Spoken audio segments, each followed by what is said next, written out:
么说第二次回到老 A 参加选拔的成才会强到让元朗都有点摸不到头脑了？在第一次参加老 A 选拔之前，成才心里永远都是自己就是最棒的，他心里可以说不把任何人放在眼里。演习中发现元朗的身影，自信的邪魅一笑，转头就被元朗瞬秒。几十个人参加老 A 选拔，他100%自信，说自己就是最后留下的3个人之一。可他万万没想到，元朗会成为戳破他的那个人。子才，你想知道我觉得你唯一可取的地方是什么吗？当然不是我的设计，是在你放弃之前查了你朋友的名字。我终于发现这世界上还有你在意的人，可这并不能说明你也学会了珍惜。回去吧，对自己、对别人仁慈点。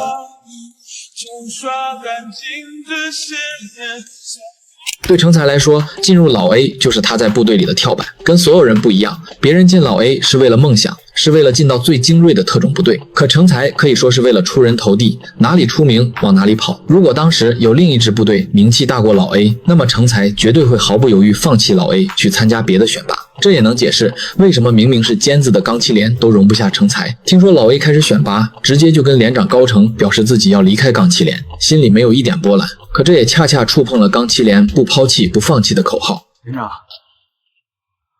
我要去别的连队了，已经联系好了，我要离开钢七连。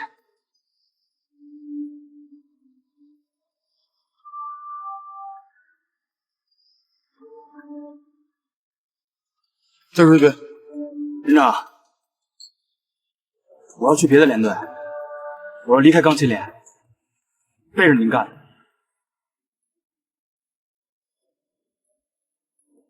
对于蜕变之前的成才，我用一句话来总结：哪里名气大，哪里神秘，就去哪里。再加上成才对自己的能力过度认可，所以在他心里，他可以去到军营里任何一个最优秀的部队。元朗曾经说过他，成才就像一个没有根的树，哪里茂盛往哪里生长。他无法接受失败，更没把待过的钢七连当成过是自己的家。大家一定记得，成才当时被元朗击毙时的画面，整个人瘫坐在地上，魂都没了。即便自己是被老 A 队长元朗击毙的，在他心里都认为是不应该。包括许三多做出333个腹部绕杠时，所有战友都替他高兴，唯独只有成才问了一句：许三多你值吗？在他的心里，不能有任何人比他强。就算是参加老 A 选拔，他都可以眼睁睁地看着自己的战友拖永刚犯错被淘汰。我这辈子就不知道什么叫弃权，也无法放弃从来就没有得到的权利。你让我们做这些根本做不到的事情，无非只想显示你的优越感，变态的优越感。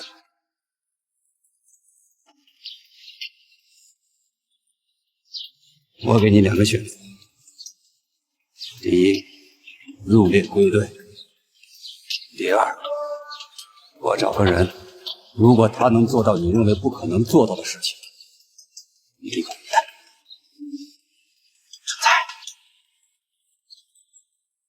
为了出人头地，他可以无视一切。作为村长的儿子，从小养尊处优的环境让成才没有吃过亏，到了部队也永远都是能力最突出的那一个，所以自然而然成才心里就永远都会把自己定在一个高位，一旦达不到就会无视一切的去争取。自从元朗击穿了成才的内心，曾经的连长高成也对他失望，他也来到了许三多曾经沉淀过的地方草原5班。在荒凉的草原上，他每天除了打枪就是打枪，生活枯燥，根本没有任何意义。曾经许三多一脸兴致地向他分享草原5班的生活，成才不屑于听，如今却照进了现实，沦落到了自己头上。他看着路中间许三多修建的五角星，慢慢明白了什么是沉淀。他不再为了表现而去努力，而是为了心中的目标永不放弃的去奋斗。所以第二次杀回老 A 的成才有了一种可怕的冷静，就算元朗在一旁对他恶语攻击，他的表情仍然是毫不在乎，坚持到底。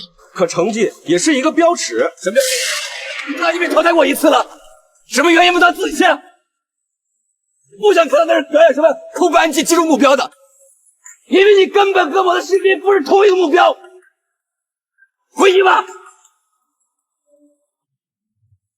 当元朗告诉成才自己留下他完全是为了许三多时，成才依旧是毫无波澜。此时的成才已经彻底蜕变完成，他可以接受失败，可以接受别人比自己强，他不再盲目追求成功的成就感，取而代之的是身上的责任担当。要知道，老 A 选拔淘汰对成才来说就是职业生涯的一次毁灭，这跟我们大家在社会上经历一次毁灭性打击一样。有故事的人一定都知道，在经历过重度打击的你会散发出一种向死而生的可怕冷静，因为你已经经历过一次窒息的绝望。从深渊爬出来的成才就是例子，不得不承认，成才的能力绝对是数一数二的。而元朗从一开始也心知肚明，在结尾元朗说成才才是年轻的自己，这句话可以得出，曾经的元朗也是能力出众，但一心只为证明自己。他不想让自己带出来的兵再重新走一次自己的路，而成才在经历过沉淀后，心理和能力都已经彻底蜕变成为了一名实实在在的兵王。